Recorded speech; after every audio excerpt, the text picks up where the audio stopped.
It's Julian. And today, I'm going to be showing you how to make deep, emotional electronic music in the style of Rufus du Sol. As usual, you can get the project file and samples from this video in the description. If you're a patron on my Patreon, make sure to check there. And yeah, let's dive in. So, the first thing we got going on here is this bass, which sounds like this. The way that I made this is just a simple respace that I made with operators. So we've got two saw waves. The second one is detuned a little bit. And then I have this FM algorithm, so it's not doing any FM. They're just playing side by side. And then those are going into a low-pass filter. So this is a really simple sound. It's just kind of about having that detune for the movement. And then the filter cutting off the high end and just saving us that nice deep low end. After that, I have this chorus, which is set like this. It's pretty subtle. It's just adding a bit of stereo width to the sound. And this is just one of those things that I feel like helps bring it to life. Like, it's a very subtle thing, but it's the little subtle things like this that add up and make the big picture. So then after that, I just have a bit of saturation to kind of beef it up a bit and give it some more warmth. And then finally, we just have a compressor side-chaining it to the kick. So that's the bass. It's really simple. Like I said, it's just about making that kind of nice, like, respace sound that's really deep and just nice sounding. And then sort of making it a little bit grittier with the saturation and bringing it to life a little bit with the chorus. After that, we have this synth, which sounds like this. So these are the chords, and I want to talk to you about the chords a little bit. The bass I just showed you was just playing the root notes of these chords, but yeah, these are the chords. And what these are actually, they're just a bunch of basic major and minor triads. Like, for example, these first two, just a C sharp major, a D sharp major, and what I did was I put the thirds up an octave. So what this does is it kind of just spreads the chord out a little bit, and it really helps to give it that like Rufus du Sol type of vibe as well. Like that really, there's like really futuristic sounding kind of like modern electronic chords. This is a really, really good way to achieve that sound. And then the only thing that I did other than that in here was I added a few little extra like melody notes. So for example, like these two and this one and like these two over here as well. Basically, just adding stuff like that kind of helps to give the chords more of like a unique vibe. Like it kind of helps you like say what you want to say with the chords. If you think about it, like the basic chords, like if you're trying to like communicate a certain message, these notes are just adding that extra little bit of flavor to the sound that helps to communicate that. So those are the chords. Here's the synth. So what I got going on here is I made this with analog. We have two sine waves. The second one is up an octave, and on the first one, I have this little pitch envelope, so you can hear how it's kind of like sort of going into the sound like that.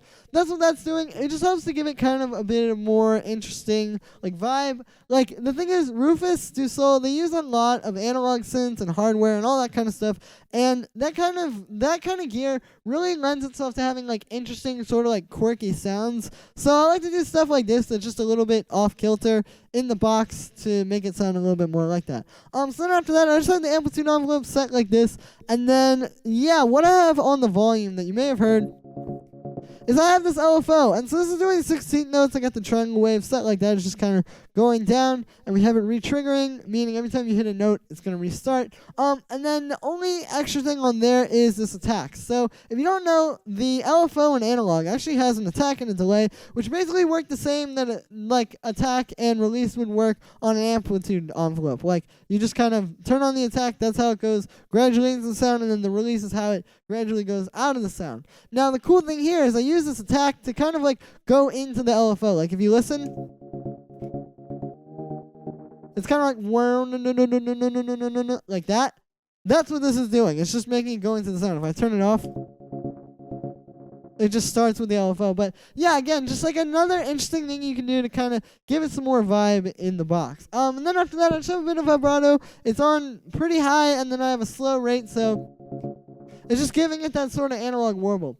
After that, we have this reverb, which is not really doing too much. You can see I have the size pretty low, the K-time pretty short, and not too much dry wet. It's just kind of helping to bring it to life, similar to that chorus on the bass. After that, I have this echo, which is set like this. So I got dotted 8th notes on the left ear, dotted 16th notes on the right ear.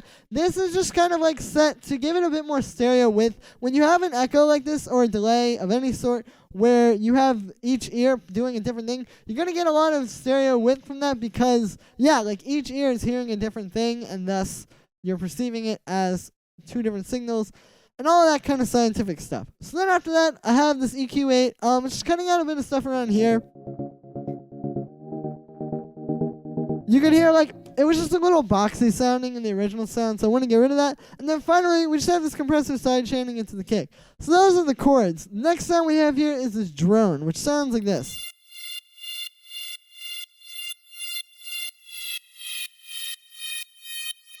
So the way that I made this was with Operator. What we have is this kind of like weird FM sound I made. It's just kind of a bunch, all 4 oscillators, just doing a bunch of different stuff. Kind of just like starting turning them on and playing around with the levels. And this is what I got. You can see the second oscillator is up an octave. This is just a cool way to generate these kind of sounds because, like, truth be told, it would be really boring if you just use sine waves or just saw waves or just square waves for these kind of sounds. So FM is a good way to kind of make, like, waveforms that are similar to that but have a more interesting texture to them. So then after that, I have those going into this bandpass filter, which is set like this. So this is just kind of honing in on a specific range in the sound, because if you listen to it without it, it's just like a lot. But when you put that on, like I said, it just allows you to focus on that one range, and the sound ultimately is going to take up a lot less space, and you have more room for other instruments. So then after that, what I have is, you can see I have this LFO on the pitch of oscillator B. It's just giving it a little bit of like movement. It's not doing too much. You can see the amount is only at 8%. But you can hear us kind of like speeding up and slowing down like that.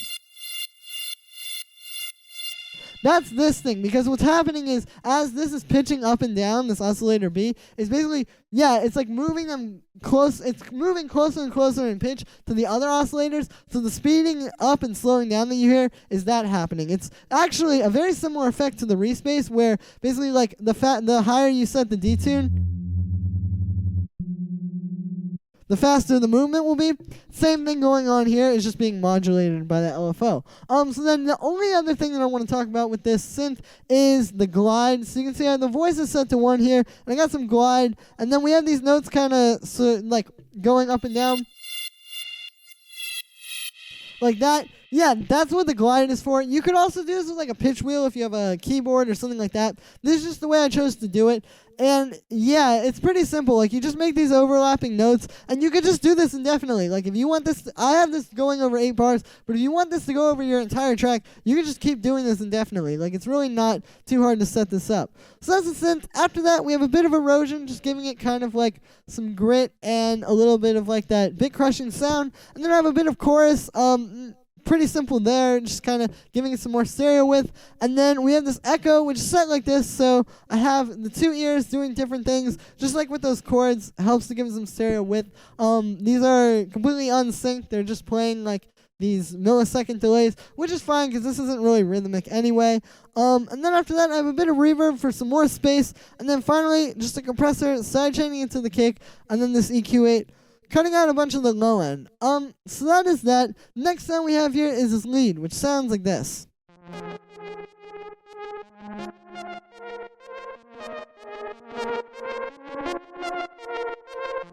So the way that I made this was with analog. I'll show you the notes real quick. To be honest with you, there's not really a method to this kind of melody. Like, basically, I was just trying to make one of those sort of like mysterious, like sort of dark ones like you hear in a lot of Rufus's tracks. But yeah, this is just kind of what I came up with. Like, with this kind of stuff, it's just about playing around with like different things, like almost like just sort of different concepts. Like, for example, here I have these two things, and so the way I made that was I just took an F minor chord, F, a G sharp. That's a really simple F minor chord, and I just made this little rhythmic thing with the notes up an octave. So yeah, like I said, like, just play around with notes that are like in different chords that fit with your key, and sort of like jumping between the octaves with those. So then for the sound here, what we got going on is I made it in analog. So we got one saw wave. It's going into this low pass filter, which is set like this. So I've got an envelope as well as an LFO, which is doing 16 notes. So that's where you hear that like sort of wobbling in the sound, and I got a bit of resonance on that as well to make it kind of like analog sounding. And yeah, then after that, all I have is just this vibrato. You can see it's up pretty high, and I've got a pretty fast rate here, so I didn't just use this for a little bit of pitch warble this time. What this is doing is, you can hear it's giving them like that weird sort of like, I guess it is a pitch warble, but it's a very fast one as opposed to the very slow and more gradual ones that I usually do with this effect.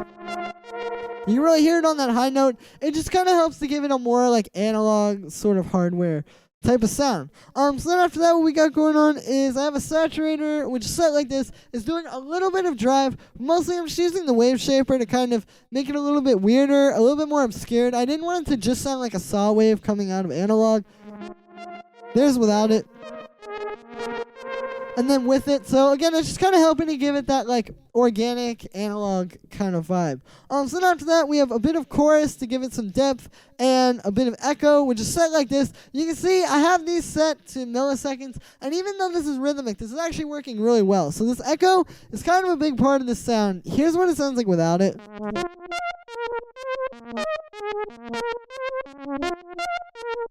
And then with it.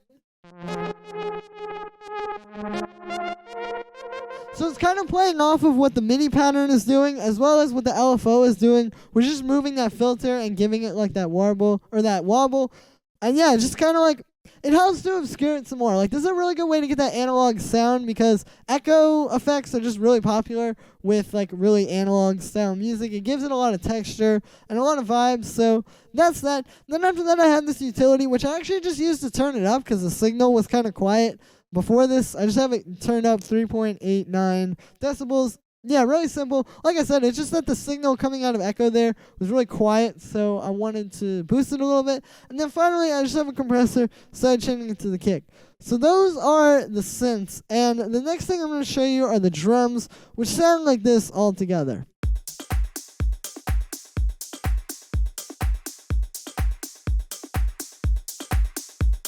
So these are pretty straightforward. You can probably hear pretty much everything that's going on. The first sound we have in the drums is this hi-hat, which sounds like this.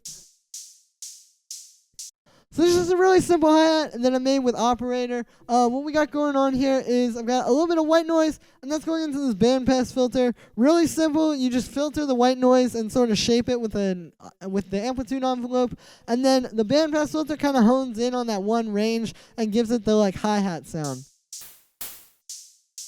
So yeah, this is a really nice way to get those sort of like deeper, more analog hi-hats like Rufus, Du Sol, and a lot of other like melodic sort of house style people use as well. And it's cool because it's just so customizable. Like between the amplitude envelope of the white noise and the bandpass filter with the resonance and the frequency, you can really get a lot of different type of hi-hats. And here I use it to make that sort of like deeper hi-hat. So then the next sound we have here is this kick, which sounds like this. And yeah, this is just a kick. Really nothing too much to say about it. It's more about sample choice here. Like, you want kind of a more like analog drum machine style kick. And then the key to getting it to really punch through the mix is just leveling. Like, because I know a problem that I used to have a lot of times when I would try to use just like an 808 kick or something like that, or like a 606 kick even, or something in that sort of vein, is that like, sometimes they can get kind of quiet compared to other instruments. And again, the key to this is just to level this out. Like you can see, this is at 0.6, and then all these other ones are at like -10, -15, -7. Like, yeah, this is just being turned up a lot louder than the other things, and thus it just becomes like loud enough to contend with them, if that makes any sense. So yeah, again, really nothing too crazy there. It's just like you want a really warm kind of analog kick like that, like nothing too like I guess dubsteppy or like EDM style kicks. But yeah. So the next thing I have here is this drum rack, which sounds like this. So this is kind of like all the percussion. Basically, I just have like this hi-hat, this thing, and like all of those, and you can see I've just basically arranged them in this cool little percussion kind of thing. And yeah, nothing really too crazy. This just adds like a lot of kind of texture to the drums. I feel like this is sort of like the ear candy for the drums. Like if this kind of stuff